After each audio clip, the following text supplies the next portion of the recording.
کاتان باش بینەرانی عزیزی پێشەنگ تیڤ. من بنار مستەفا هاتمۆلاتان بۆ پێشکەشکردنی بەخشی ڕاستەوخۆی بەرنامەکانی ئەمڕۆی پێشەنگ تیڤ بەرواری 13 ئابی 2022. ئازیزان بەرنامەکانی ئەم شۆمان لە کۆمەڵی بابەتی جیاواز پێک هاتووە، سەرەتا سەبارەت بە دۆخی سیاسی عێراق و کاردانە و کاریگەریەکانی لە سەر کوردستان بابەتی گفتوگۆی سەرەتامان دەبێت. پاشان سەبارەت بە تێڕۆینە جیاوازەکان بۆ ناڕەزاتی جەماورەکان بە تایبەتی ئەوەی لە عێراق و لە کوردستاندا هەیە و چ جۆرە لێکدانەوە تێڕۆینێکیان بۆ هەیە بابەتێکی تری بەرنامەکانی ئەمڕۆمان دەبێت. و لە کۆتاییشدا سەبارەت بە ڕاپەڕینی جەماوەری و سەرکەوتنی شۆڕشی برسیەکاندا سریلانکا بابەتێکی تری بەرنامەکانی ئەمڕۆمان دەبێت. ئێوەش دەتوانن بە پرسیار و سەرنج و تێبینیەکانتان بەشداری بەرنامەکانمان بکەن. لەگەڵمان بن بۆ بەرنامەکانی ئەمڕۆمان.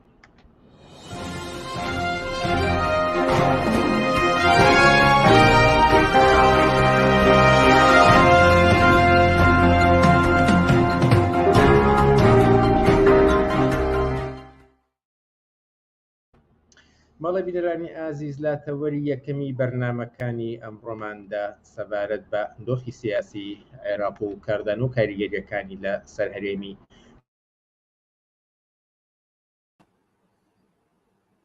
سایە سەرۆکی مەکتەبی سیاسی حیزبی کۆمونیستی کرێکاری کوردستان.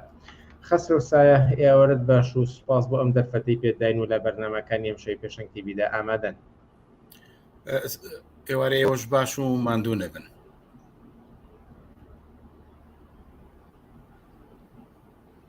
بەڵێ دەمەوێت لەسەر ئەوە بپرسم کە لە عێراقدا لایەنە سیاسیەکان کێشمەکێش و ناکۆکەکان تا دێت فراوانتر دەبێتەوە، پێکهێنانی حکوومەت ئەوە دەمانگی خایاندووە و هێشتا بە ئەنجامی خۆی نەگەیشتووە. سەدر هەڕەشەی هەڵوەشانەوەی پەرلەمان دەکات بەجیا لەوەی کە خۆپشاندانی فراوان بەڕێدەخات.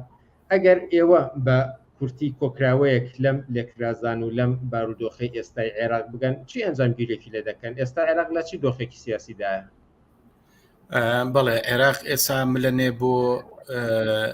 قوڵترین قەیرانی سیاسی و اقتصادی و لێکترازانی ڕیزەکانی بورژوازی و ئەو باڵانەی کە وەک بەرەنجامێک لە هەڵبژاردننی ئاخرا لە پێکهێنانی حکوومەتە بە شکست گەیشتون و وەک چۆنەڕێ ئێساکو ئەو تەپەتۆرەوایەکە لە ملی شوشەکەدا گیری کردووە دەتوانێت بێتە دەرەوە ناتوانێت بەرەو ناوە بڕوە. بە بڕای من دۆخی عێراق لە بەردەم ئاستانەی قۆڵبوونەوەی قەیرانەکان تا ئەگەری پێکدادانی ئەم لایەنانە بە ئەشکالی جۆرا و جۆر احتیمالێکی بەهێزە هاوکات. بەڵام مەسەلەی ئەوەی کە ڕیشەی ئەم پێکدادان و ئەم قوڵبوونەوەی کێشمەکێشی نێوان لایەنەکان بۆچی دەگەڕێتەوە پێویستە ئەو مەسەلەی باش بناسیین بۆی بزانین دوورنمای ئەم کێشمەکێشانە بەرەو کوێڕوە و چ احتیمالات و ئەگەرێ لە خۆی دەرەهێنێ. من پێم وایە ڕیشەی ئەم ناکۆچی و ململانیانەی باڵەکانی بورژوازی کە ئێسا خۆی لە هەردوو باڵی ڕوتی شیعەگەراکە ڕوتی سەدر لە سەرێکیوتێ بە شیعاری حکوومەتی زۆرینەی نیشتیمانیەوە هاتوتە مەیدان و پەرچەمی درۆزنەی دژی گەندەڵی و بۆ چاکسازی هەڵبڕیوە و لە بەرامبەریشە بەرەیەکە کە هەر لە هەوڵەوە باسی حکوومەتی تەوافقی لایەنەکان و ئەوەی کە هەمویان وەک جاران کێشی دەسەڵات لە بینی خۆیانە دابەشن کە زۆرتر دەوڵەت ئەو باڵی کە لە ژێرناوی چوارچەوەی هەماهەنگی کە مالیکی ڕابەریەکە. ڕیشەی ئەم مەسەلەیە گەڕێتەوە بۆ بنیادی حکوومەتێک کە ئەمریکا لە ژێرناوی دیموکراسیکردنی عێراق دروستی کرد بە کۆکردنەوەی باڵ و ڕوتی قەومی و ئیسلامی و تایەفەگەری و دابشکردنی حکوومەت بەسەر ئەم پێکهاتوانەدا. بەڵام ئێمە دەبینین بە دوای هەڵبژاردنەکانی ئاخرا کە هەرو خۆشتاوتان حکوومەت نەتوانراوە پێک بێ. ئێستا هەموو ڕەوتە بورژواییەکان بە تایبەتی دەوڵەتانی منتیقەکە ئەمریکا ئێران لەسەرەوە کۆکن کە عێراق بەرەو دەورەیەکی ئارام حکوومەت پێک بێنرێ و عێراق بەرەو بازاری گیانی و هەلومەرجێکی ئارام بۆ سەرمایە و سەرمایە گوزاری پێک بێنن بەڵام ئێستا و ئەمەش لەسەر ئەساسیەوەی کە حکوومەتێ بێ کۆتایی بە بەشبەشێنەی تایەفەی و بە جۆرێک دەستکۆتای ئەو هێزە میلیشیایانە بکە بەڵام دەبینی ئەم ئیستراتیژەوەیە ئەم سیاسەتە لە بەرامبەر ململانەی هێزەکاندا تقریبا تووشی شکست و ڕاوەسان بووە چونکە زەحمەتە باڵێکی وەکو مالیکی یا حەشدی شعبی ئەمانە ئەوە قبولکەن و لە ساحەکە بچنە دەرەوە تونبوونەوەی ئەم ململایانە لە نێوان ئەم دوو باڵی بورژوازیدا کە لە شیعەکانەوە سەری هەڵاوە بە بڕای من تەواوی هێزەکانی تری لە دەوری خۆی تەمەحور بەستووە مەسەن بۆ نمونە سوننەکان حەلبوسی هەر جارەی لە دەوری پێشنیارەکانی سەدر جارێک بە مەستەقیلی جارێک تەمایل بۆ لایەنەکانی ئەو باڵی شیعەکە لە چوارچێوەی هاوئەنگیا کۆبوونەتەوە لایەنێکی تر بە تایبەتی ئەو دەورەیە کە پارتی دیموکراتی کوردستان و حەلبوسی و سەدر لە تەوافقێکیان پێهێنا ئێستا بە دوای ئەم کارانی کە سەدر کوشایەوە لە پەرلەمان و ئێستا باس لە مەسلەی انتخاباتی پێشوەختاکە ئەو هینەکەوتۆتە گرێژنەوە و تقریباً بە جۆرێک لە جۆرەکان هەڵوەشاوتەوە هەموو ئەمانە پێمانەڵێن کە دۆخی ئێستای عێراق بەرەنجامی ئەو قەیرانە سیاسی حکوومەتیەیە کە لە عێراقدا لەسەر مەسلەی پێکهاتنی حکوومەت کە ئێستاش ڕووداوەکان و کارکردی ئەم لایەنە کۆنە پەرستە قەومی و تایفی و میلیشیایانە بە شوێنێ گەیشتووە کە هیچ ئاسۆیکی لەبەر دەمنیەوە من پێم وایە ئەو زعکە قوڵبوونەوە بەرە قوڵبوونەوە ڕوا سەر ڕای هەر جۆرە لە فشارێکە ئەمریکا و ئێران لە لایەنگرانی خۆیان لە عێراقایکەن بە تایبەتی لە ڕێگای دام و دەستگاکانی نەتۆ یەکگرتووەکانەوە من پێم وایە دۆخەکە لە ئێستا لە حاڵەتێکی مەترسیدارە ڕاوەستاوە کە زۆرتر بۆواچێکە لە تونێلێکی تاریکاکە ئەو سەری دیار نەبێ ڕاوەستا بێ پێشەوەی کە بچمە سەر کاریگەریەکانی لەسەر کوردستان ئەمەوێت لە ئەو ڕێگە چارانەی کە لایەنەکانی بەشدار بووی هەڵبژاردن و پەرلەمان و مەیدانی سیاسی ئێستای عێراقدا هەن ئەو ڕێگە چارانە داوتێ بکەین بۆ نمونە سەدر هەڕەشەی هەڵوەشانەوەی پەرلەمان دەکات لایەنەکانی تر لە بەرامبەردا باس لە دەستگرتن بە دەستور و یاسا و ئەمانەوە دەکەن ئەبێ پرسم کامێک لەم ڕێگە چارانەی ئەم حیزبە سەرکیانەی ساحی سیاسی عێراق لە ڕوانگەی خەڵکیەوە گونجاوە بە بڕای من هەردوو ئەم دروشمانە ئەوەی کە مالیکی لەژێر داکۆچیکردن لە حکومی دەوڵەت و لە قانون و لە دەستوری ئێستای عێراق و گوایە ئەم دامەزراوانە خەتی سوورن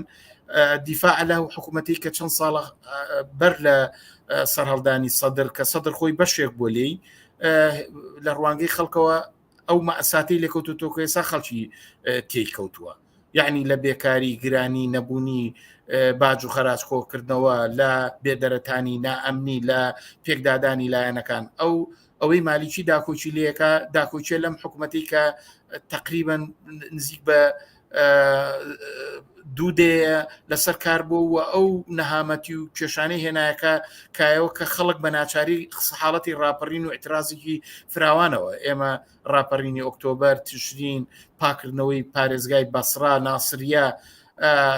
هەوڵدانی ناڕەزایەتەکان تا ئەوەی کە دەورەی ساڵانی پێشوو کە بەرەو ناوچەی سەوزبڕۆ هەموو نیشانەوەیە کە ئەم سیناروەیە ئەم بەدیلە ئەم ڕێگاچارەیە قەتعەن جێگای ئومێد و ناڕەزایەتی خەڵک نییە و خەڵک لە بەرامبەر ئەو دەسەڵات و دەوڵەتەیە کە مالیکی دیفاعی لێکا و سەراپا گەندەڵ و دژی ئومێد و ئارەزوو خواستەکانی خەڵکە بۆ باشبوون و بۆ بەدەستێنانی نان و کار و ئازادی و خوزمەتگوزاری و ئەمنیەتی کۆمەڵایەتی بە بڕای من لەژێر پرسیارە تا ئەو جێگەی بە ڕێگاچارەی سەدرەگەرێتەوە سەدرێوێ زۆرتر هەوڵ بە دەستی ئەم لایەنە کۆتا بکە هەدەفەکەی بەڕاستی ئامانجی ئەوە نییە وەڵامدانەوەی خەڵک باتەوە نا تا حتا ئەگەر انتخاباتی پێشوەخت سەر بگرێ و پینۆپەڕۆیکی قانونی بکەن و لە دژی قانون و یاسایە کە خۆیان دەنگیان پێ هەر چۆنێ بێ لەبەر دوورخستنەوەی خەتەری ڕاپەڕینی جەماوەری حتا ئەگەر بشنە دەوری انتخاباتەوە خۆ عێراق چەند جار انتخاباتی کردووە بەکوێ گەیشتە دوای ئەوە حکوومەت چۆن تەشکیلێن چێ زەمانەتی وەکات مەسا ئەم دەنگانە ئاڵوگۆڕی پێ ئەو جارە حکوومەت چۆن تەشکیلێن ماوەی چەند ڕێکەون پاشان ئەوزای عێراق بەڕاستی ئەوزایەکی انتخاباتی نییە لە ڕێگای انتخاباتەوە حل نابێ هەتا کێشەکانی لە ناوخۆی عێراقان نییە چکە لە عێراق لەژێر کاریگەری ئەوزایەکی جیهانیایە کە ئەقتابی ئیمپریالیستی دەخاڵەتی تایە دەوڵەتانی منتیقەکە ڕۆڵیان هەیە هاتنی بایدن لەو ئاخریانەیە بۆ ڕۆژەڵاتی ناوەڕاست و پێکێنانی سیستەمیکی ئەمنی کە سعودیە و ئیسرائیلتیا میحوەر بێ و بتوان لە ئەنگرانی خۆی لە دەوری ئیستراتیژیکی میلیتاریستی لە ڕۆژەڵاتی ناوەڕاستە کۆکاتەوە بۆی ئەمنی سیستەمیکی ئەمنی لە ناوچەی خەلیجا پێک بێنێ بە ناچاری ئەمە کەوتۆتە گرێژنەوە مەبەسم وایە عێراق ناتوانێت لە چوارچەوەی ئەمانە بێ پاشان اقتصادی عێراق ڕاستەوخۆ ڕەتی بە بازاری جیهانیەوەیە لەم دنیای پڕ لە گێژا و سەرگردانی و زەلگاوەیە کە جەنگی ئۆکرانیا و هێزە ئیمپریالیستەکان دروستیان کردووە عێراق چۆن نتوانێت زەمانەتی ئەو فرسەتە بکە کە سەرمایە لە بازاری جیهانیەوە سەرۆژێر بێتەوە تا بتوانێت دەورەیەک لە بەرهێنانەوەی تازە و بازار بژانەوەی بازار لە عێراقا پێک بێنێ بە تایبەتی ئەگەر ئەم کێشە سیاسیانە هەبێت چونکە سەرمایە هەمیشە لە وەختی ئارام و استقراری سیاسی ئەتوانێت ئەگەر ئەوزایی سیاسەکەی ئاوە بێ سەرمایە و کۆمپانیەکان چۆن ڕوەکەنە عێراق تا بتوانن عێراق ڕۆ دەورەیەکی بژانەوە و ئیزدیهاری سەرمایە بڕوە بۆیە بە بڕای من مەسلەی کێشەی ئەسلی عێراق کێشەیەکە لە بنیاتی حکوومەت و سیستەمیشی اقتصادیە هەیە ئەمە بورژوازی بێوەڵامە بورژوازی هیچ ئالتەرناتیڤێکی بۆ نییە لەوەی کە اقتصاد چۆن ڕێگە خاتەوە دەوڵەت چۆن ڕێگە خاتەوە چونکە خودی ئەم قەیران و ململایانەیە بەرئەنجامی داڕمانی ئەو ئەلگۆیە لە حکوومەتداری کە ئەمریکا بە ناوی دیموکراسیۆک و باسم کرد هێناوێت تێکایەوە بۆیە مەسەلە کێشەی عێراق لە انتخاباتان نییە انتخابات بکرێ نەکرێ بە پێچوانەوە بە بڕای من ئەو تاکتیکەی کە سەدر دەستی بۆ بردووە ڕێک وەک کودەتایەکە لە بەرامبەر ناڕزایەتی خەڵکە بۆ ئەوەی کێسا دەبین ڕەنگە لە پرسیارەکانی داهاتوە بڕین مەسێستا دەزانین خەڵک بەڕاستی لە حاڵەتێکی ترسود لە ڕاوچیایە تراز و ناڕزایەتەکانی چۆتە حاڵەتی چاوەڕوانیەوە هاتوۆتە خوارەوە بزانێ ئەم دوو قوتبە کە مەیدانەکانی ناڕزایەتی پێشووی خەڵکیان بەدەستەوە گرتووە کە سەراپا کۆنەپەرست و هیچ ناوەڕێک و پێشڕێکی کۆمەڵایەتیان نییە کە خواست و ئامانجەکانی خەڵک بەدی بێنێ بۆیە بە بڕای من مەسلەی انتخابات مەسلەی داوایە کە سەدرێکە تیشێکە ڕاستۆخۆ بەشێکی ئەگەر لە بەرامبەر نایارەکانی کۆبووە لە چارچەوەی هاوڵنگە بەشە سەرچەکەی سەرکوتی ئێتراز و ناڕزایەتێکی خەڵکە چکە ئەزانێ کە کێشەکانی عێراق بنبەستە لە حاڵەتی چاوەڕوانی و بێدەرەتانی و تنگانەیە و ئەمە فرسەدای بۆی کە خەڵک لەو تەوازن قوای و بێتوانایی و یەکترازانی ڕیزەکانە بێتە مەیدانەوە بەم تاکتیکە توانی بەشێک لە ئێترازەکان بێتە دواوە بۆیە بە بڕای من مەسلەی نەمەسلەی انتخابات نەمەسلەی دیفاع لە دەوڵەتی ئێستا نە لە ڕوانگەی چینی بورژواسی عێراقەوە نە لە ڕوانگەی خەڵکەوە وەڵامێک نییە بە دۆخی ئێستا عێراق هەر وەک دەزانین هاوشێوەی کوردستان لە خوار و ناوەڕاستی عێراقی ژناڕزایەتێکی فراوان یەکجار زۆر هەیە ئەمە پرسم کە کاریگەری ئەم ناڕزایەتیانە لەسەر دۆخی سیاسی ئێستای عێراق و کوردستان چییە؟ من پرسیارەکەیەوە عکسەکەمەوە کاریگەری ئەم ڕووداوانە لەسەر جوڵانەوەی ناڕزایەتی چ لە عێراق و چ لە کوردستاندا چییە؟ ڕەنگە ئەمە دروستتر بێ و ئەمە جێگای مەبەستی پرسیارەکەیەوە بوو بێ بە بڕای من هەروکو لە قسەکان ماهاتم ئەمە ئەم ڕووداوانە بە زەرەری ناڕزایەتەکان شکاوتەوە کۆمەڵ دوو بەرەی کۆنەپەرستی دوو جناحی بورژوازی کە هەر لایەکیان هەڵگری سەرەدەرزیەک نین لە پێشڕەوی کۆمەڵایەتی لە ئارامکردنەوەی دۆخەکان بە هیچ جۆرێک ئامادە نین لە بەرەی خەڵک و لە بواری خەڵکە لە بواری وەڵامدانەوە بە داخوازەکانی خەڵک کەنان و کار و مەعیشەت و خزمەت گوزاری و ئەمنێتی کۆمەڵایەتیە هیچ یەک لەمانە هەڵگری نین بە پێچەوانەوە ئەوان ئەوەی کە باسی دژی گەندەڵی خۆی دەرەخا ئەوەی باسی دەستور و قانونەکەوانە خۆیان عێراقیان بەم ڕۆژەگەیانوە خۆیان نائەمنیان کردو خۆیان گەندەڵیان هێناوە خۆیان قاچیان لەم سیستەما هەیە لە تاڵەبانی لە بەرزانی تا ئەگاتە عەلاوی تا ئەگاتە عەبادی مالیکی حەکیم سەدر خۆیان ئەم وەزعیان دروست کردووە و هەمویان شەریکن لەم پرۆژەیە بۆیە بە بڕای من هەج ئیدعای بکەن ئەوان وەک هەر لایەنێکی بورژوازی هەمیشە لە سەردەمانی قەیرانە پارتی وچێتی ژوایان کرد کە ئێمە بۆ خواستی خەڵک هاتوین ئێمە داوای خواستی خەڵکەکەین بەڵام لە عاقبەتە ئەوان خۆیان خەڵکیان بێنان و ئەو موچە و ژیانی خەڵکیان بە منافەسەی کۆمپانیاکان سپاردووە. بەڵام کاریگەری ئەسلی ئەوەیە ئەم هەتا کۆمەلگا بەرەو کۆنەپەرستی و پشێوی بڕوە سەرهەڵدانی ئێترازات فرسەتی کەمتریان بۆ بێ. ئێستا ئەگەر بڵم مهمترین کاریگەریەوەیە حاڵەتێکی چاوەڕوانی بە ئێترازەکان داناوە. خەڵکی ئێستا خەڵکی ناڕازی بە جۆرێک چاوەڕوانەکەی ئەم فەوزا و ناکۆچی بەرە کۆنەپەرستەکان دامرچێتەوە فرسەتیان بێتە دەست. لە شرایەتی ئێستا هەر جۆرە هاتە فرسەتی کەمیان داوە ناڕزایەتی خەڵک خەڵک بێتە مەدانەوە یعنی ئەوانە مەدانەکان کۆنتترۆل کردووەوە ئەی خەنە ژێر پەرچەمی خۆیانەوە بڕیاریش نییە خەڵک هەر چەند ساڵجارە بێ خەبا دەجی حکوومەتکە بەڵام بچێتە ژێر پەرچەمی مالیکیەوە یا بچێتە ژێر پەرچەمی سەدریەکانەوە. بە بڕای من خەڵکە بێت سەفی مستەقیلی خۆی لەم جوڵانە و لەم ڕووداوانە بپارێزێ. ئەگەر جوڵانەوەیەکەکە بەڕاستی بێت لە پێش ئەوەی داخوازینان و ئەوکە دەبێت دژی کولیەتی ئەم لایەنانە بێ و ئەبێ بڵێن نا انتخاباتی پێشوەخت نە دیفاع لە حکوومەتی ئێستا نە حکوومەتی نیشتیمانی نە حکوومەتی تەوافقی نە ئەمریکا نە ئێران نە تورکیا نە سعودیە هەمووتان بە دژی بەرژەوەندەکانی خەڵکن وەکو ئەوەی کە لە شعاری ناڕزاتەکانی کە خۆیانە کولهم یعنی کولهم یعنی هەمووتان دەبێ بڕۆن هەمووتان شەریکی ئەم جێژا و زەلکاون کە پێی ئەڵێن کۆمەلگای عێراق و پرۆسەی دیموکراسی. بە بڕای من ناڕزاتی خەڵک کەوتۆتە ژێر ئەم کاریگەریەوە مەودای هاتنە مەدانی بەرتەسک بۆتەوە ئەحترا هەڵسوڕاون و ڕابەرانی ناڕزایەتیەکان ئەبێ بە هوشیارانە بە سەفی مستەقیلی خۆیان بە پەرچەمی دژی ئاشورای سەدریەکان دژی تەوافقی مالیکی دژی ئەو بەندوباوەی کە بارزانی و تاڵەبانی ئەیکا لەگەڵ ئەم هێزە کۆنە پەرستانەیە ئەبێ کۆتایی پێبێ و ئەبێ دژی ئەمە ڕاوەستن. ئێمە چەند ڕۆژ لەمە بەربینیمان شاسوار عەبدولواحید ویستی بە فرسەت ئەوەی کە لەژێر عەباقی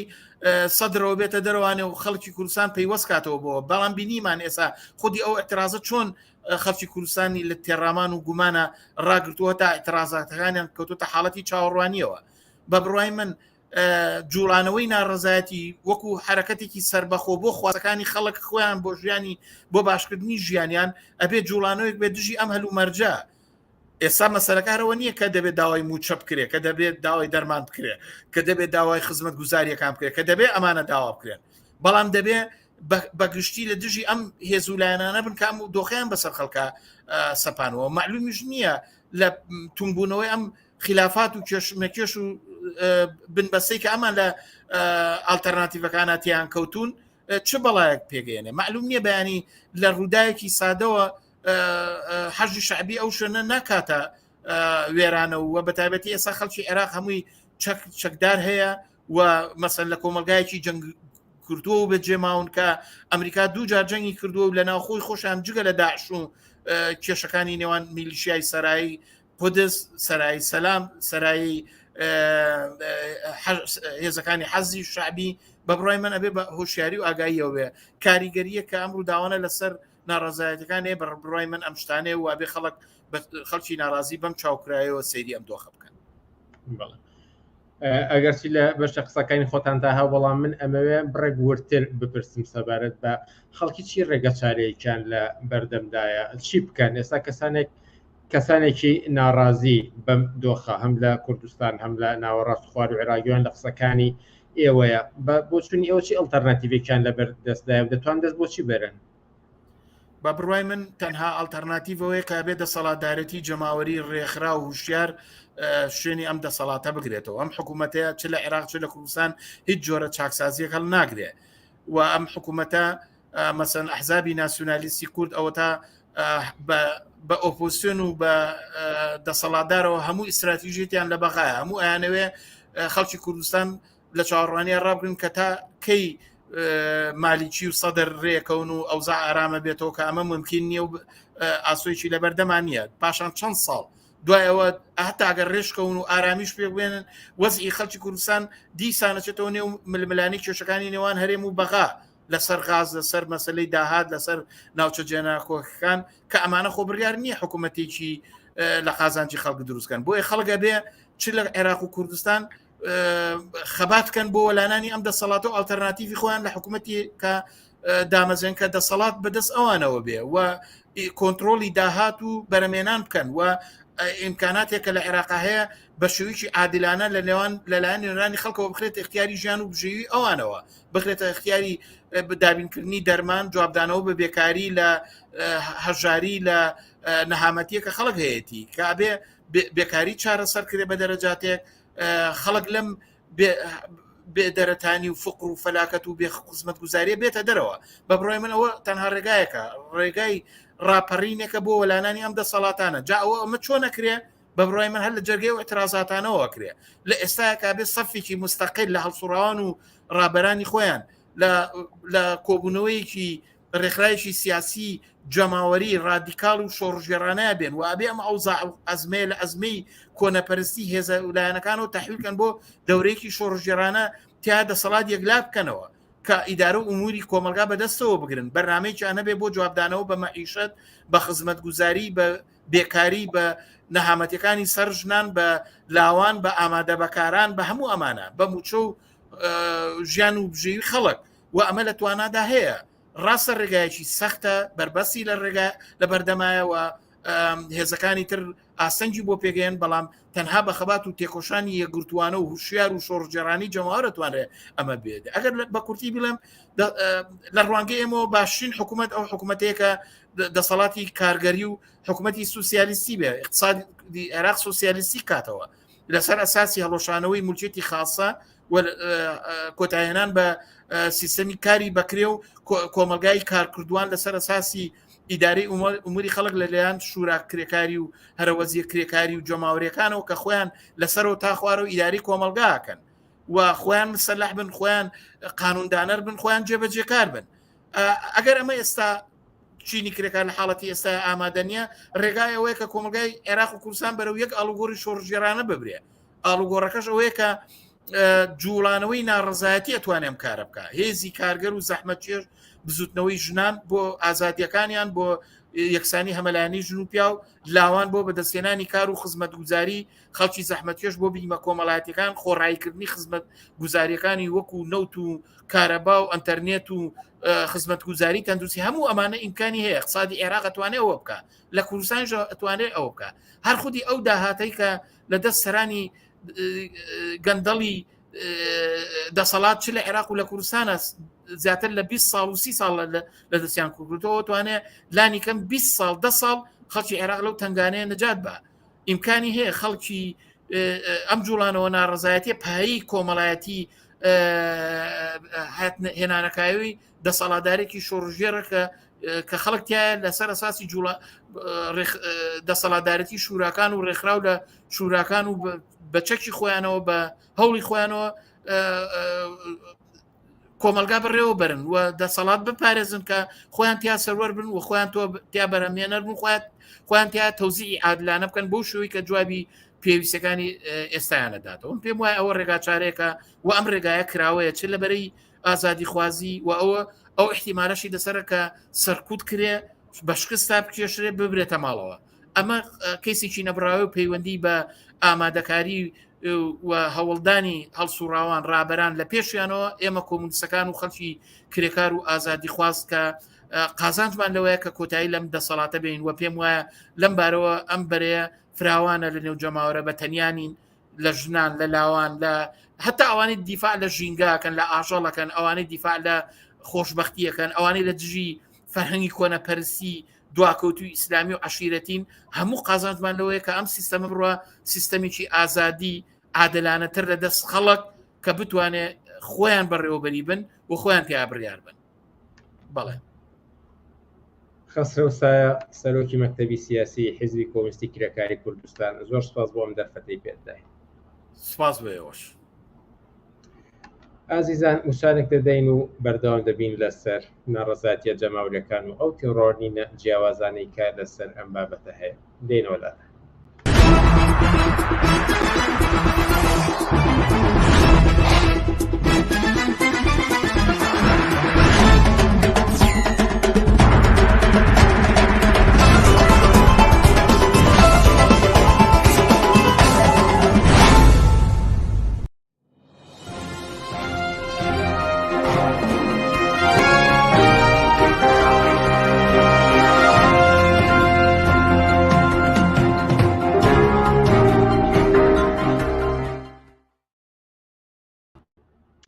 بەڵێ بینەرانی ئازیز، ناڕەزایەتیە جەماوەریەکان لەم بەرنامەیەشدا گۆشەیەکی گرنگی بەرنامەکانی پێشەنگ تیڤ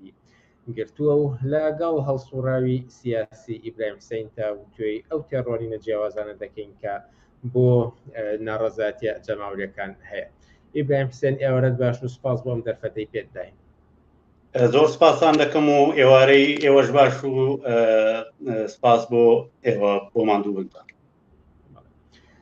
لە پرسیارێکی سادەوە دەست پێ بکەم. هەمووان دەزانین کە خەڵکی ناڕازیە، بەڵام ئەوەی کە هەستی پێ دەکەین لێکدانەوەی جۆرە و جۆر هەیە، جیاواز هەیە بۆ ئەم ناڕەزایەتیانەکە. خەڵکی لە چی ناڕازیەوە ئەیانەوێ بە چی بگەن؟ ئێوە چۆن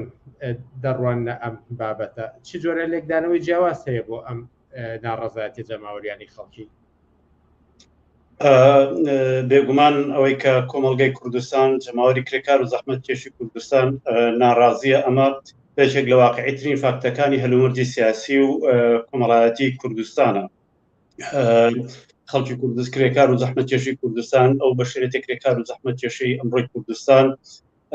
تا سەر ئێسقان بێزارە لەو دەور و دووکان و چارە ڕەشیەت بەدبەختیە چینایەتی کە ئەمڕۆ لە ژەسای کوردایەتیدا، دەسەڵاتی بۆژوازی کوردایەتیدا ژیان و خۆشببختی لەو بەشەریەتە درێخ کردووە. ئەمە ئەگەر ئێمە ئەو تەنیا نەگەڕێینەوە سەر تەنیا هاتنە مەیدانە جەماوەریە گەورەکانی خەڵکی کوردستانیش بە معیار وەرنەگرین کە بینیمانە چەندین جار خەڵکی کوردستان لە ئاستێکی ئێزگار گەورەیە، کرێکار و زەحمەتکێشی کوردستان لە ئاستێکی ئێزگار گەورەیە، نای بەم هەلومەرجە بەم دەسەڵاتە وتووە ئەگەر ئەمە تەنانەت بڕۆی شۆڕ ببینەوە بۆ هەر گەڕەک و کۆڵانێکی کوردستان، هەر کۆمەڵێکی ئەمڕۆی جەماوەری کرێکار و زەحمەتکێشی کوردستان، قسەی دڵی هەر کرێکار و زەحمەتکێشی ئەمڕۆی کوردستان، هەر ژنێک کرداوێکی کوردستان ئەوەیە کە لە قوڵایی دڵەوە ئارەزویانەکە لەم دەور و دووکانە بێک هەڵکە چینایەتی کوردایەتی ڕزگاریان بێت. بەڵام ئەوەی کە ئەم ناڕەزایەتیە لە هەر دەورە جارێک بزوتنەوەیەکی بۆرژوازیانە پۆزیسیۆنی بۆرژوازی دەیەوێت لە چوارچێوەی هێندێک داواکاری و هێندێک ئاڵوگۆڕی نیوداش و پڕوپوچ بەکاربێنێ وە کەڵکی لێوەربگرێت. ئەمەش واقعەتێک بۆ بینیمانە زوتنەوەی گۆڕان بەم شێوەیە ویستی ئەم ئاعترازە ئیجتیماعیە، ئەم ناخۆشنودیە کۆمەڵایەتیە گەورەیە، ئەم ڕەتکردنەوە کۆمەڵایەتی گەورەیە لە چوارچێوەی هێندێک ئاڵوگۆڕی نیوداش و پڕوپوچ کە خۆی لەوەدا ئەبینەوە کە ئەم بەشەی بۆرژوازیش بە شێوەیە دەستی بەنانونەوەیەکی زیاتر لە بازاڕی کار و کەسابەت و سیاسەتی بۆرژوازی ڕابگات. ئەمان دەورەیەک ئەم بزوتنەوەی کۆنتڕۆڵ کرد وە سواری سەری ئەو بزوتنەوەیە بوو، بۆ بزوتنەوە چینایەتی و کۆمەڵایەتی گەورەی تەڕادێکی زۆر لە کارایی خۆی بەتاڵ کردەوە و ئێستا شۆکو دەیبینین بزوتنەوەی نوێ و ئەم بەشەی بۆرژوازی ناڕازی کوردستان بە هەمان شێوە ئەوێت ئەم بزوتنەوەیە و ئەم ناڕەزایەتیە کۆمەڵایەتیە و چینایەتیە سەرنجام گەورەی ئەمڕۆی کۆمەڵگای کوردستان بخاتە قاڵبی هەندێک ئاڵوگۆڕی، هەندێک داواکاری پڕوپوچ کە بۆرژوازیە هەیەی بۆ ئەوەی لەگەڵ برا گەورەکانی لە هەمان خێزانی چینایەتی خۆیدا حساب و کتابێکی زۆرتری لەسەر بکرێت. چۆن ناڕزایەتی بۆرژوازی معلومە دیارە ئەو بەهارە بەشێکی ناڕاستی بۆرژوازی ناڕزایەتەکەی معلومە دیارە چۆنە و تا کوێ بڕکات بینیمان ئەو داواکاریانی کە بزوتنەوەی گۆڕان هەیبوو تەنانەت مەبەستی هەتا تەنانەت چاکسازیش نەبوو لە سیستم دوکانی ئەوڕۆی کوردستان بگرە مەبەستیانەوە بوو کە بتوانن لە چارچەوەی هەمان سیستەمدا حساباتێکی زۆرتریان بۆ بکرێت مشورەتێکی زیاتریان بۆ پێ بکرێت لە تەرتیباتی نێوخۆی بۆرژوازیدا دەسەڵات و مەنسەب و پلەپایە و دەورێکی زیاتریان هەبێت بەشێکی زیاتریان لەو عقد و گرێبەستانە هەبێت کە لە بازاری کاری هەرزانە بۆرژوازی ئێستا لەسایی ئەو هەلومەرجە دەست ئاواڵایەی کە بۆرژوازی هەیەتی زۆرتر لەوەیان زیاتر لەوەیان پێ ببڕێت. ئاماژەتان بە چاکسازیدا ئەمە یەکێک بووە لە دروشمەکانی ئەو لایەنانەی کە بە ئۆپۆزیسیۆن خۆیانەوە بردووە لە کوردستاندا ئەگەرچی ئەماژەکتان بۆدا کە گۆڕان تەنانەت دەم چاکسازیەش ئامانجی نەبووە بەڵام ئەگەر بین ئەمە شی بکەینەوە ئەمە بە معنە عملیەکەی چی دەگەیەنێت بۆچی بۆ نمونە لایەنە کۆمۆنیستیەکان ئەم چاکسازیە ناخەنە ئەجندا و بەرنامەیانەوە ئەزانی چۆنە هەر بزوتنەوەیەک ئامانجی تایبەتی خۆی هەیە مثلەن تەفسیری بۆرژوازی لە چاکسازی چییە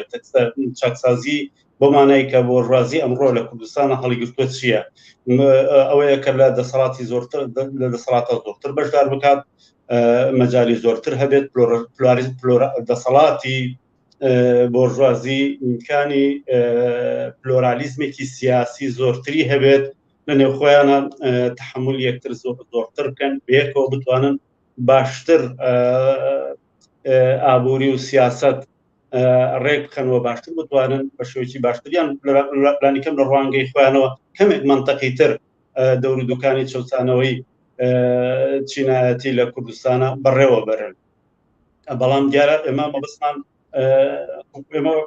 ئەوەی کە دیارە کۆمەلگای کوردستان داوای ئالگۆریتمە کۆمەلگای کوردستان چینیکرێکاری کوردستان بەپێی واقع بەپێی ئەو تەجروبە تاریخی کە تیاژیاوە ئەو واقعەتی کە تیاژیاوە بەو سەرنجامە گەشتووە کە ئەم شێوە دەسەڵاتە بۆرژوایی کوچە چاکسازیەک هەڵناگرێت بۆرژوازی ئەمڕۆ دنیای ئەمڕۆ بژوازێکی داماوی ئەوەی ئەمڕۆی کوردستان ناتوانێت هیچ ئاسایشێک بێنێت هیچ ئاسایشێکی زۆرتر بێنێت ناتوانێت هیچ ئازادیەکی زۆرتر بێنێت ناتوانێت هیچ ئاستێکی دەخالەتێکی زۆرتر مافی دەخالەتێکی زۆرتر بۆ جەماوەری چینی کرێکار و ئەوە جەماوەری چینی کرێکار و خەڵکی مەحرومی ئەو کۆمەلگایە بەدەستەوە بدات ئەمە بە تەجروبەی چەندین دەها لە خەبات و تێکۆشانی گەورەی جەماوەری سەرمێنراوە کە بۆرژوازی ئەمڕۆ کوڕی ئاڵوگۆڕ هیچ پێشڕەوەیەکی زیاتری کۆمەڵایەتی و سیاسی و هیچ ئاسایشێکی زیاتر نیە بۆ بەشەریەتی کرێکار و زەحمەت کێش بۆیە ئێمە پێمان وایە حتا تەنانەت ئەگەر ریفۆرم و ئاڵوگۆڕ و چاکسازیش ڕووبدا ئەوە لە کاتێکدا ڕوودەدات کە بزوتنەوەی چینایەتی بزوتنەوەی ئاڵوگۆڕ خوازی چینی کرێکار و بێبەشانی کۆمەلگا لە بە ئاستێکی دیاریکراو لە ڕێکخراوبوون لە ئیتحادی چینایەتی گەشت بێت کە بتوانێت فعلا ئەو هاوسەنجیە سیاسی و کۆمەڵایەتیە دابین بکات کە بتوانێت دایسەپێنێت حتا تەنانەت ڕێگا دەرفەت بوو ئەوەی کە چاکسازی ببێت تەنانەت دەستی ئەم بۆرژوازیە تا حدێکی تا یەک تۆست کەمتریش زیاتریش لێ ئێستا لەسەر سەری ئەو بەشەریەتە شل ببێت لە گرەوی ئەوەدایە کە ئەم بەشەریەتە لە نایقۆڵی خۆی بەم هەلوو مەرجە بەردەوام بێت پێداگیری لەسەر بکات بەم داوڵ و ئاڵوگۆڕە ڕووکەش و پڕوپوچانەی کە بۆرژوازی وعدەی ئەدەیت بەشێکی بۆرژوازی وعدەی دەدات تێنەکەوێت ڕازی نەبێت بە هیچ بێ مافیەک ڕازی نەبێت بە هیچ سەرکزیەک ڕاستی نەبێت بە هیچ ئاستێک لە وعدە و بەڵێنی پڕوپوچی هیچ بەشێکی بۆژوازی ڕازی نەبێت. ئەمە ئەگەر بڕاتە پێشەوە، ئەگەر شکل بگرێت و ئەگەر ئەو بزوتنەوە ڕادیکاڵە لە کوردستان و عێراقا بتوانێت لە پشتی ئەو هێزانەوە ڕاوەستێت، گرێ بخوا بە بزوتنەوە ڕادیکاڵە سیاسیە چەپەکەی خۆی کۆمۆنیستەکەی خۆی لە کۆمەڵگەی کوردستانەوە و کاتەیەکە دەتوانێت تەنانەت سەربەرزانە دیفاع لە ژیانی خۆی بکات، مقاومەتێکی سەربەرزانەتر لە بەرامبەر ئەو هێزانە ڕێک بخات وە کاتێکیش کە هەرو مەرج و تەوازن و هاوسەنگی هێزگەیشتە ئەو جێگایە ئەم دەسەڵاتە و ئەم هێزانە زیاتر بخاتە بوونەوە بێدەنجیان بکات و ئیرادە و داخوازیەکانی خۆی لێرەوە بگۆڕێ بە ئەمری واقع. ئەمە ڕێگایەتی و پێم وایە تەنیا ڕێگا ئەمەیە.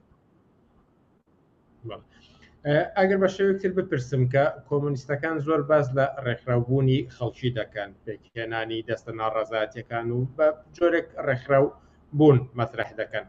بەڵام ئەو لایەنانەی تری کوردایەتی یان ئەوەی کە پێیانترێ بەرەی ڕاست کە خۆیان بە ئۆپۆزیسیۆن ناو دەبن هیچ باسێک لە ڕێکخراوبوون ناکەن. ئەوان زیاتر هەڵبژاردن و ئەوەی کە خۆیان مەطرحکەن وەکو ئەڵتەرناتیڤی دەسەڵاتدار ئەمە زیاتر دەهێنە پێشەوە. ئێوە چۆن دەڕوانن لەم جۆرە منتیقانی کە ئەم ئۆپۆزیسیۆنانە هەیەە؟ بۆچی ئەمان باس لە ڕێکخراوبوون ناکەنەوە؟ بۆچی هێندە لای کۆمونیستەکان گرنگە؟ دەزانی شۆنە ئەم مەسلەی ڕێکخراوبوون بۆ هەر بزوتنەوەیەک شێوەیەکی تایبەت و دیاریکراوی دەرکەوتنی خۆی هەیە. بورژوازیەکی ناڕازی کە لە بەشی خۆی ناڕازیە داوای ئیمتیازاتێکی زۆرتری سیاسی و ئابووری لە هەمان ئەو سیستەمەی کە خۆی تێیدا بەشدارە و خۆی بەرژەوەندی لە تێیدا هەیە و دەیەوێت بمێنێتەوە، پێویستی بە ڕێکخراوبوون نییە، پێویستی بە هاتنەمەیدانی هیچ هاتنەمەیدانێکی جددی سیاسی جەماوەری کرێکار و زەحمەتکێش نییە. ئەوان هیچ تەکلیف بۆیە ناتوانێت هیچ تەکلیفێکی جددیتر لە کرێکار و زەحمەتکێش بکەن جگەلەوەی کە هەر ماوەنە جارێک بە پێی داخوازی و بەرژەوەندیەکانی خۆی وای لێ بکات لە پشتی ئەم یان ئەو هێزی بۆژوازی وراو هوتاف بچێشێت. ئەمە ئەو پەڕشتێکە کە ئەوان لە جەماوەری کرێکار و زەحمەتکێش و لەو بەشەری تەمەحرومە داوای دەکەن، چونکە پێویستیان بەوە نییە، چونکە ئەوان پێویستیان بەیس ئاڵوگۆڕەتی نەکە پێویستیان بەیس ئاڵوگۆڕەتی ڕیشەی نییە، باڵکۆ لە بەیانی هەر هاتنەمەیدانێکی جددی سیاسی و چینایەتی چینی کرێکار و جەماوەری مەحروم ئەوان یەکێک دەبن لەو کاراکتەرانەی کە بە خوێن و ئێسقان لە دژی هەر پرۆسەیەکی جددی بۆ ئاڵوگۆڕ، هەر پرۆسەیەکی جددی ئاڵوگۆڕی شۆڕژگێڕانە ڕادەوەستن. یعنی ئەمان بەو پێەیە بۆ نمونە کەسێک کە دەیەوێت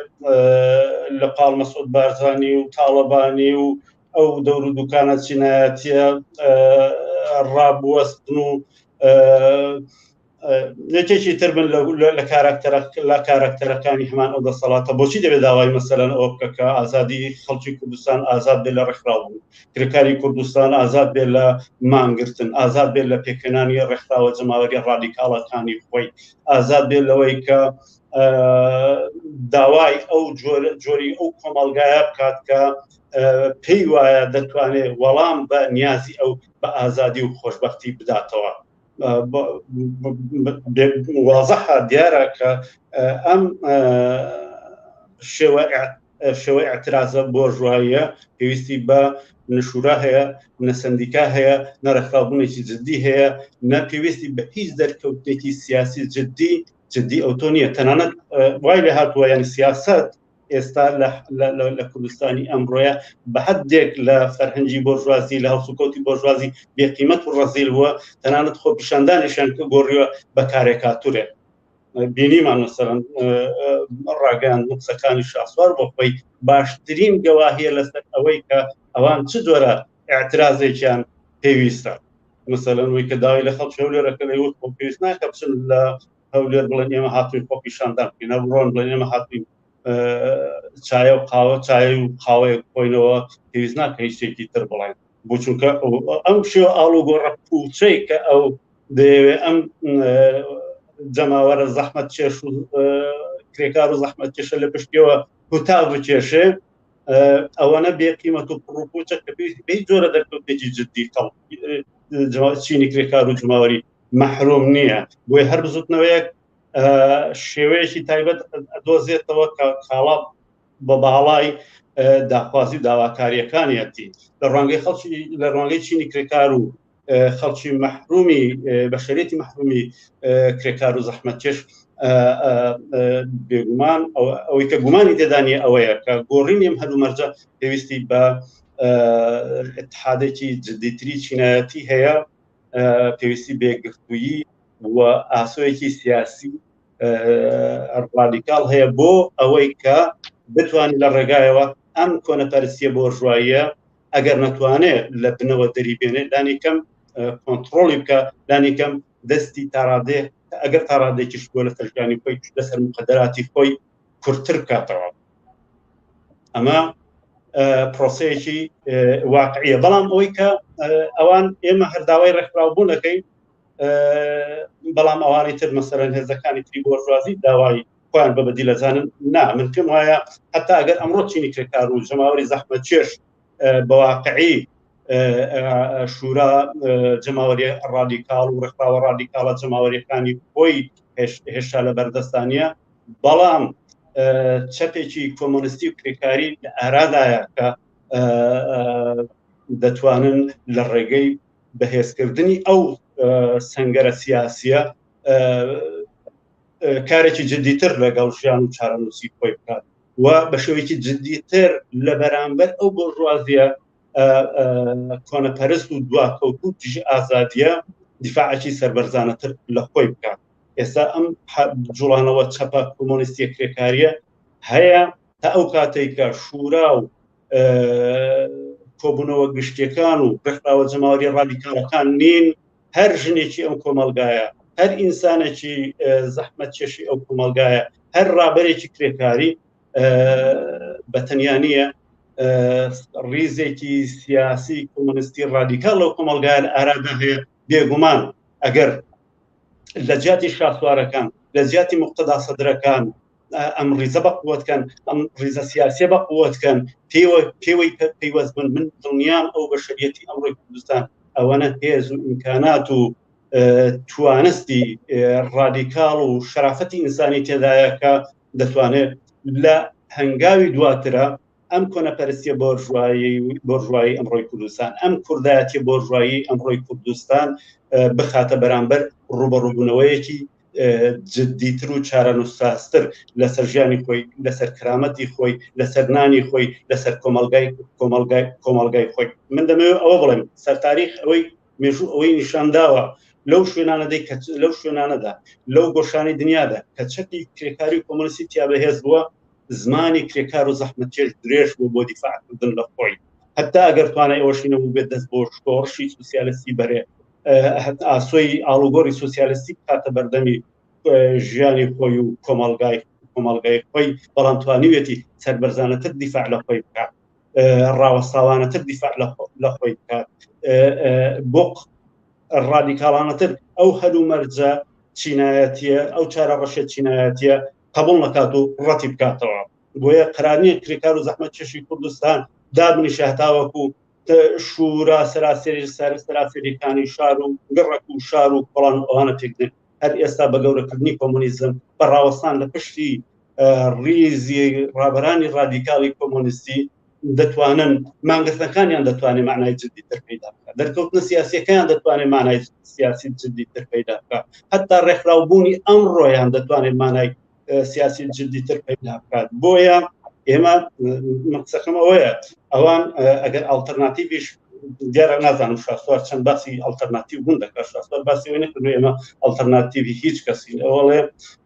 یەکێتی و پارتی کەڵەکان و ئەو بەشەی کە پێویستمانە پێمان هاتن بەڵام لانی کەم ئێمە کۆمۆنیزم بەڕاستی ئەگەر ئەو کۆمەلگایە بیەوێ ڕزگار بێ ئەڵتەرناتیڤە بۆ ڕزگاری و ئەڵتەرناتیڤی ڕادیکاڵە بۆ حتا مقاومەتێک و بەرگریەکی سەربەرزانە لە خۆی ئێستا لە هەر کاتێک زیاتر پێم وایە ئەم پرسیارە بۆ هەر ڕابرێکی کرێکاری بۆ هەر ژنێک کە ئازادی ئەوێت بۆ هەر لاوێک کە لەو بەدبەختیە چیناتی کوردستان ناڕازیە لە ئارادایە کە ئەگەر دەتەوێت لە ژیان ئەگەر دەتەوێت ئەو بۆژوازیە دوا کەوتووە بخەیتە کوونەوە ئەگەر دەتەوێت دەستی لەسەر ژیانی خۆت کورتترکەوە ئەگەر دەتەوێت ڕادەی ماف و اختیاراتت لە کۆمەڵگادا حرمەت و شکر لە کۆمەڵگادا و لە کۆڵان و بڕێکی خۆدا بڕواتە سەر بچێتە سەر تەنیا بە بەهێزکردن ئەو چەپە ڕادیکاڵە و ئەو سەفە سیاسی ئەو ریزە سیاسی ڕادیکاڵە دەتوانێت تەنانەت لە بەیانەیە ئاسۆی ڕێکخراوبوونێکی جدی بخرێتە دەستورەوە ئاسۆی بەرگریکردنێکی جدیتر لە ژیان بخرێتە دەستورەوە تا ئاسی ئەوەی کە لە هەلومەرجی خۆیە لە ڕێگاو بەهۆی ئەم بزوتنەوە کۆمۆنیستی ڕادیکاڵە بجەنجێ بۆ ئەوەی ئەم کۆنەپەرستیە سیاسی بۆرژواییە کۆنتڕۆڵ کات و هەڵی پێچێت. ئیبراهیم حسین هەڵسوڕاوی کۆمۆنیستی چالاکوانی سیاسی زۆر سپاس بۆ ئەم دەرفەتەی پێداین و لە بەرنامەکانی ئەم شەوی پێشنگ تیڤیدا ئامادە بوون. منیش زۆر سپاسان دەکەم و ماندوو نەبن. ئازیزان بەردەوام دەبین لەسەر بەرنامەکانمان و ئەم جارە سەرکەوتنی ناڕەزاتیە جەماوریەکان لە سریلانکا تەوەری بەرنامەکانی پێشنگ تیڤی دەبێت. وچانێک و دەینەوە وڵات.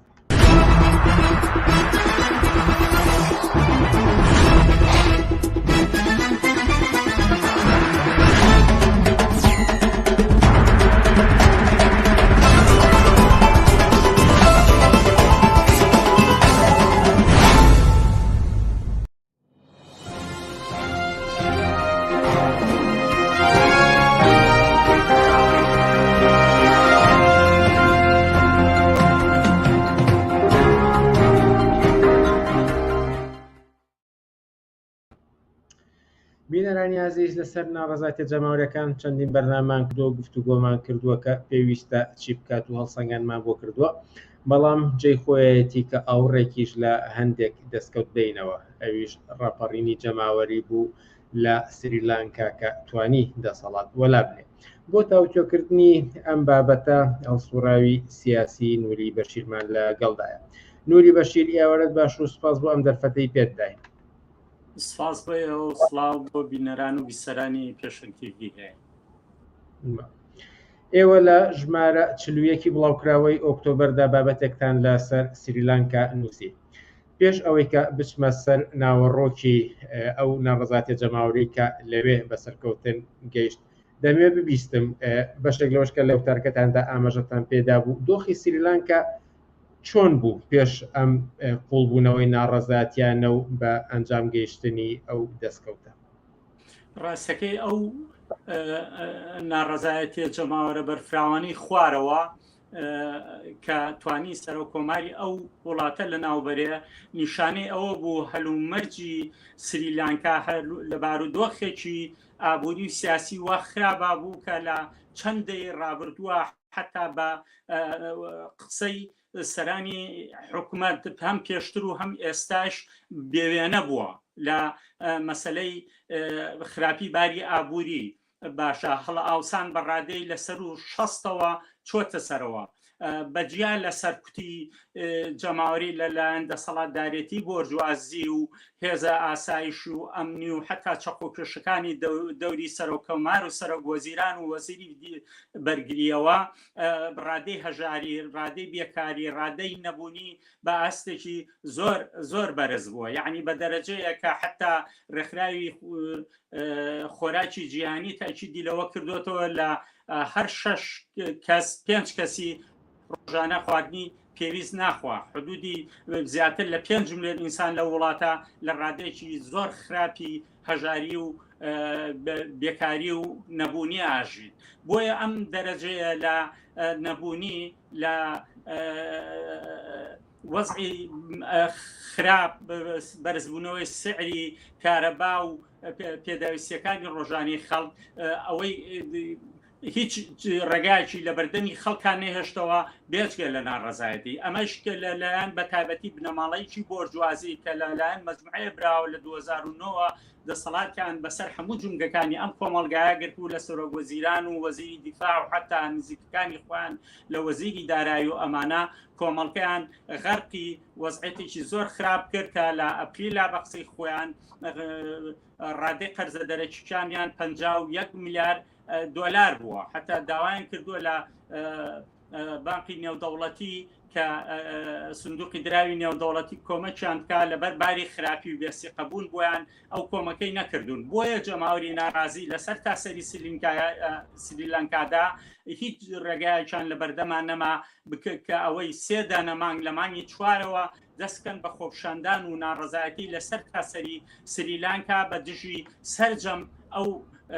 هێز و لایەنانەی کە لە دەسەڵاتان و سەرۆکی وڵات و خێزانەکەی کە جونگەکانی کۆمەڵگەیان گرتووە بەدەستەوە خۆیان لە ژیانی شاهانە ئەژیان وەکو باقی سەرمایەدار و گۆرجوازی وڵاتانی کە لە کوردستان و لە عێراق و لە ئێران و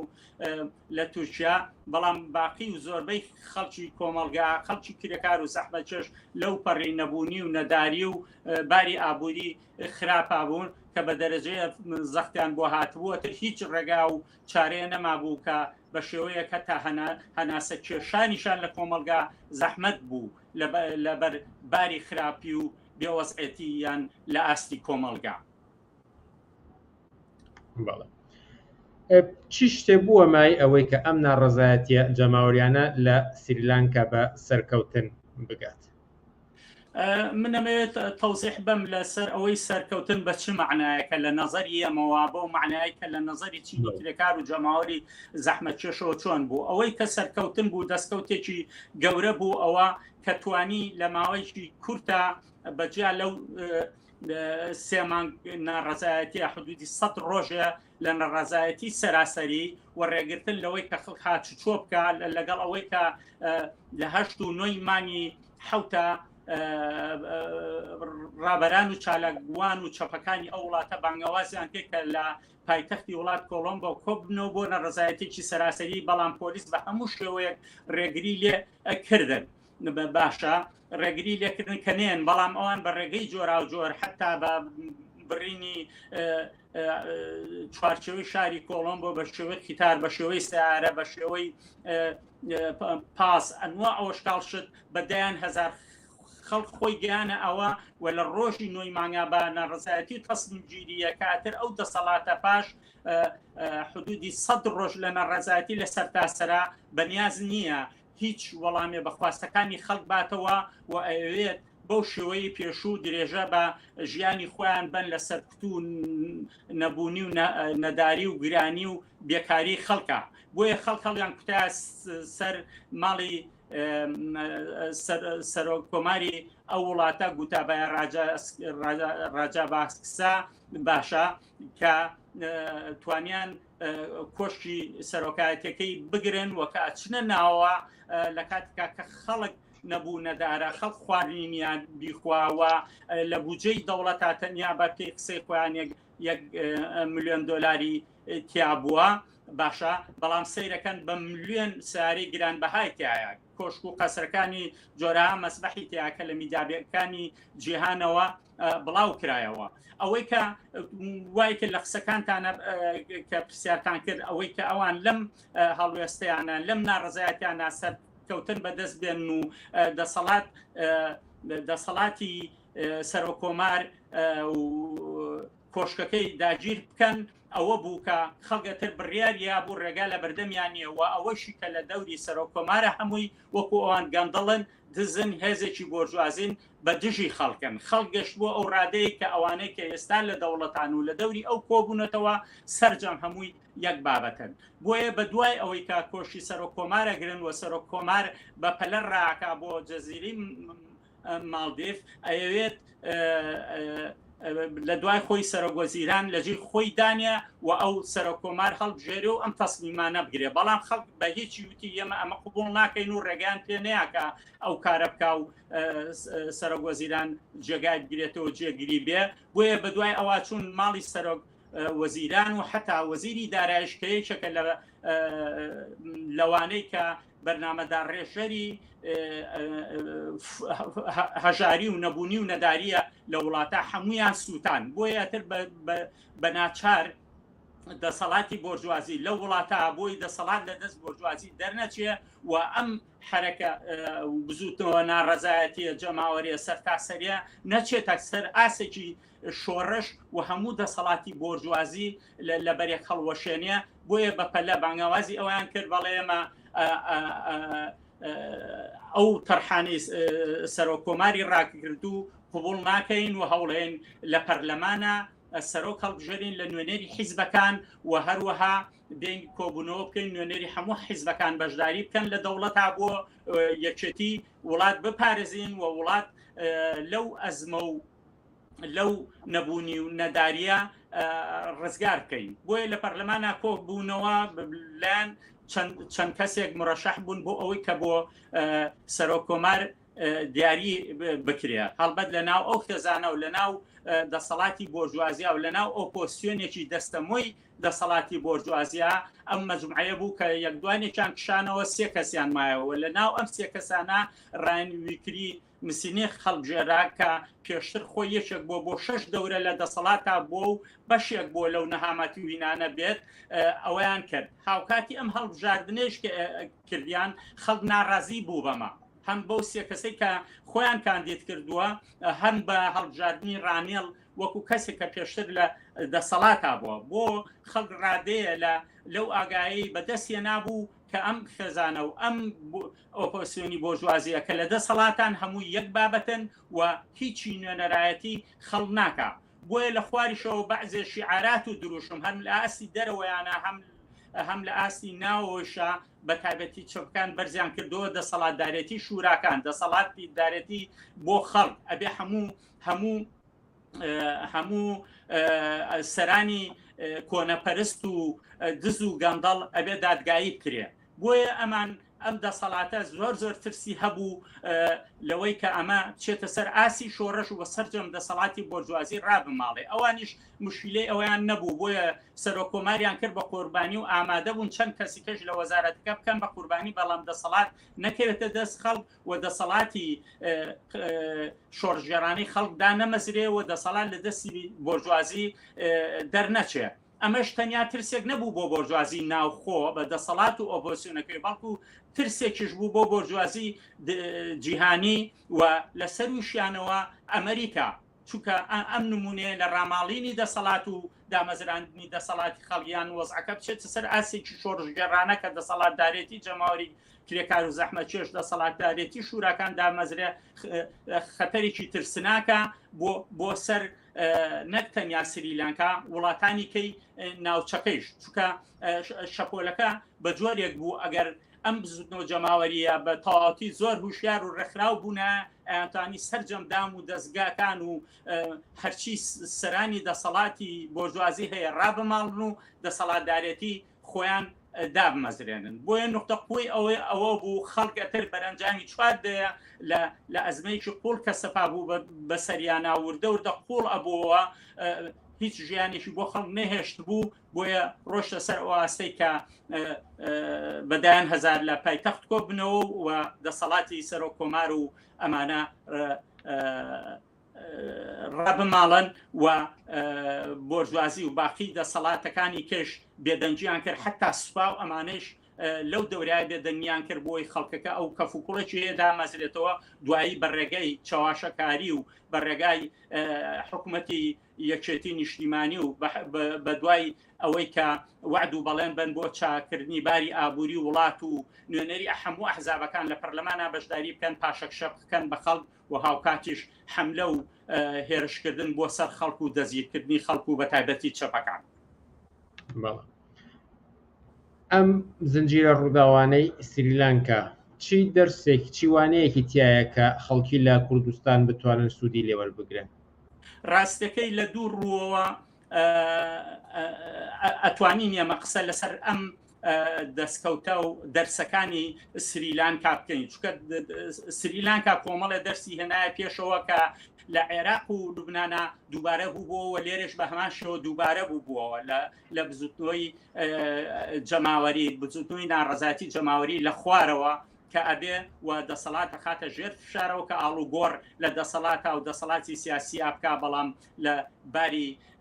پایەکانی کۆمەلگا و گۆڕینی ڕیشەیە هیچ شتێ نەبێ. یەکەمین شتێک ئەوە بوو کە جەماوەری خۆشا و ناڕازی ئەگەر یەکگرتوو بن، ئەگەر دەست لە ناو دەستی یەک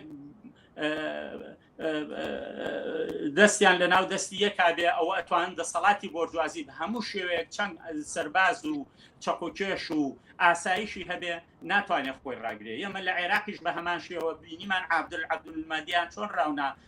لە ئۆکتۆبەرە وازی هێنا. ئێمە لە لوبنانە بینیمان بە هەمان شێوە لەو دەورانی 2009 حەریری و حکومەتەکەی چۆن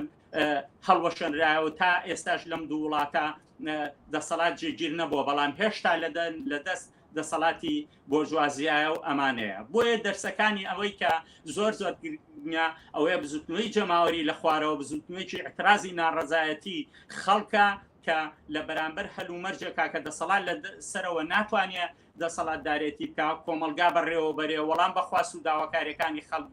باتەوە سەرکوتەکە برسیەکە هەژار و نەبوونی و نەداری بەسەر خەڵکە ئاسەپێنێ و گرانی بەسەر خەڵکە ئاسەپێنێ، خەڵکە هەموولی نامێنێ و هەڵەسێوەیەک ڕیزێکی یەکگرتوویە بێ. بەڵام ئەوەی کە زۆر مهمە و دووبارە بووەوە بە هەمان شێوەی عێراق و لوبنان و حتا توانین بڵین بە دوای وڵاتانی عەرەبیە باکووری ئەفریقا لە میسر و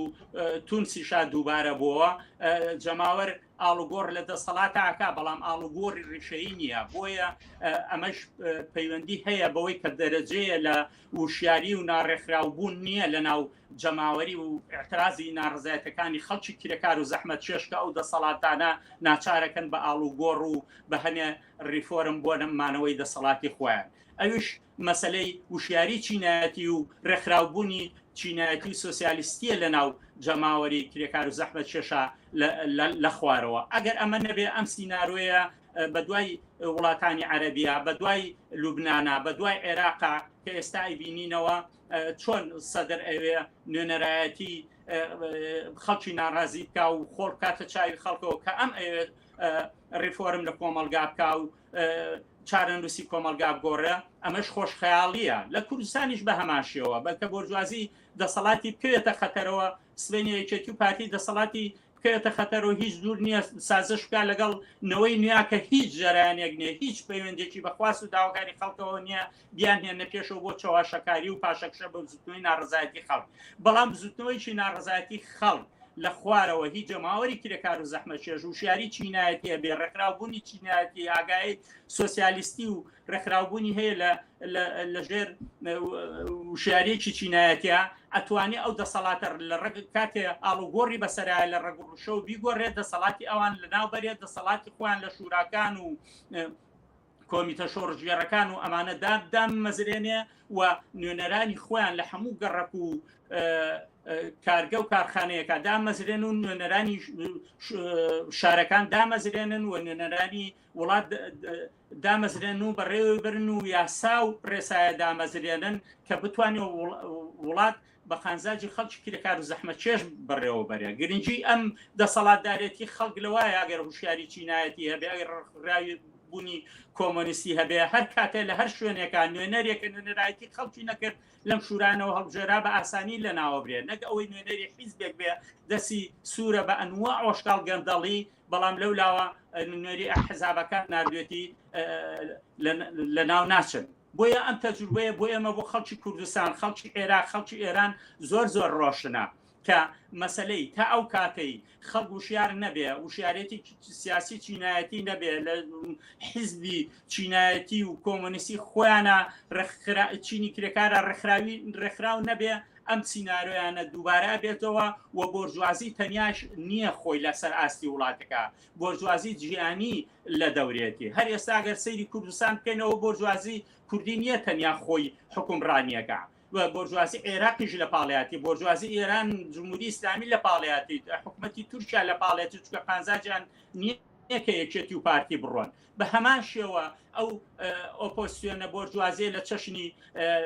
گۆڕان و نەوەی نوێ و ئیسلامیەکان لە دەوریان پارەخۆری دەوری ئەمانەن بۆ هەڵخەڵاتان و چاواشەکانی خەڵک بۆیە خەڵ لە ناڕەزایەتەکانیانە بە هیچ شێوەیەک ناتوانێت خۆشخەیاڵ نابێ خۆشخەیاڵی هەبێ بە دەسەڵاتی ئەمانە و نابێ خۆشخەیاڵی هەبێ بەوەی کە هیچ ڕیفۆرم و چاکسازیەک و بە قازاجی خەڵک لەلایەن ئەمانەوە بکرێن تەنیا هەر وەکو گۆڕان دەورەی پێشوو لە دوای 2009 چۆن ها ڕێگای خۆی خۆش کرد بۆی بچێتە دەسەڵات و شەریکە بەز بێ لە حەڤەی شوباتە دەسەڵاتی یەکێت و پارتی لە نەڕەزایەتەکانی خەڵک پاراست و چووە دەسەڵاتەوە و ئەینەن بنەماڵەکانی کە دەسەڵاتی بنەماڵیان دامەزران و ئێساشنەوەی هەمان کاریکاتۆری گۆڕان کە شکست خواردوو ئەبێتیا تا ئێستا تا یەکێتی و پارتی شکست نێنن شکست خواردووە بێ و ناتوانێت هیچ ئاڵ و گۆڕێ بە قازاجی خەڵک گۆڕێ بۆیە دەرسەکانی سریلانکا جاریش کە پێمان ئەڵێتەوە ئەبێت جەماوەری زەحمەتکێش جەماوەری کرێکار ڕێکخرا و شیارێکی چینایەتیان هەبێ بۆ ئەوەی دەسەڵات بە قازاجی یەکجاری خۆیان ئاڵ و گۆڕ بکەن و ئاڵ و گۆڕی ڕیشەی لە کۆمەلگا بە وجود بێنن و دەسەڵات دارێتی خۆیان لە شوورەکانی کرێکاران و خەڵکی کەم دەرامەتی کۆمەلگا دامەزرێنن. بەم ڕستەیە دەتوانین کۆتایی بە ئەم گفتوگوۆیە بێن و نووری بەشیر زۆر سپاس بۆ ئەم دەرفەتەی پێ بدەین. سپاس بۆ ئێوەش. ئازیزان هەر لێرەدا دێینە کۆتایی بەرنامەکانی ئەم هەفتەیەمان تا هەفتەی ئایندا کاتێکی خۆش بۆ هەموو لایەک و هەر شاد و سەرکەوتوو بن.